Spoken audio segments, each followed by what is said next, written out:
Mnamo tarehe 4 mwezi wa 6 mwaka 2025 majira ya saa 9 alasiri, msako mkali uliendeshwa na jeshi la polisi tukiwa tunashirikiana na maafisa wa kampuni ya Halotel, na ndipo kikosi hiki cha Makachero kikishirikiana na maafisa walifika maeneo ya Sido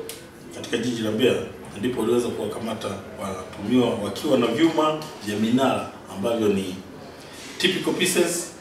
vipande 8 vyenye urefu wa mita 5.5 kila kimoja, lakini pia kulikuwa na waya wenye urefu wa mita 560. Vifaa hivyo vyote viliibiwa mnamo Juni tarehe 2 mwaka huu,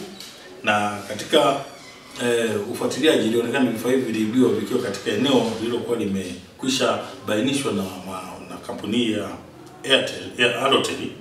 kwa ajili ya kusimika mnara kwa ajili ya kuongeza mawasiliano katika mawasiliano ya mji huu wa Mbeya na maeneo mengine. Kwa hiyo hawa watumiwa wao walifika katika maeneo hayo ambapo vifaa hivi vimehifadhiwa na kuchukua vifaa hivi vya mawasiliano ya kampuni ya Halotel,